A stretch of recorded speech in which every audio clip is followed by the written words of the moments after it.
तो फोर्स क्या है? वो पुल पुश जो कि हेल्प करता है डायरेक्शन को चेंज करने में, हेल्प करता है पोजीशन ऑफ रेस्ट को मोशन में लाने में और मोशन वाली बॉडी को रेस्ट में ले जाने में। तो ये सब चीजें हैं फोर्स। अगर मुझसे कहेंगे सर फोर्स का फॉर्मूला क्या है, तो मैं कहूंगा फोर्स का फॉर्मूला है ma। m stands for mass and a stands for acceleration.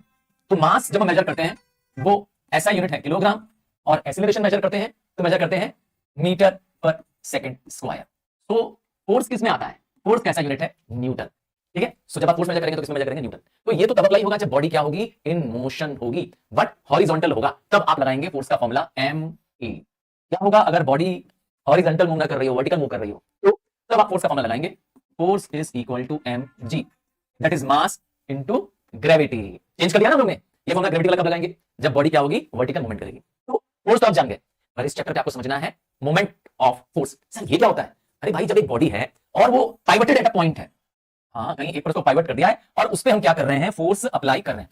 Assume करते हैं यहां से हमने फोर्स अप्लाई किया बॉडी पर, यह है हमारा फोर्स एप्लीकेशन का पॉइंट। तो बॉडी पे फोर्स अप्लाई करेंगे जो कि पाइवटेड है एट पॉइंट O।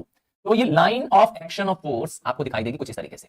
ठीक, यहां से परपेंडिकुलर डिस्टेंस आपको मिल जाएगा। अज्यूम करता हूं कि परपेंडिकुलर डिस्टेंस क्या है? O से P। ये जो डिस्टेंस है OP, ये है परपेंडिकुलर डिस्टेंस। किसके बीच परपेंडिकुलर डिस्टेंस है? Line of action of force, ये रहा line of action of force. ठीक, जहां पे आपने फोर्स अप्लाई किया, तो इस डिस्टेंस को नहीं लेना है, हमें डिस्टेंस को लेना है। क्या निकलेगा इससे?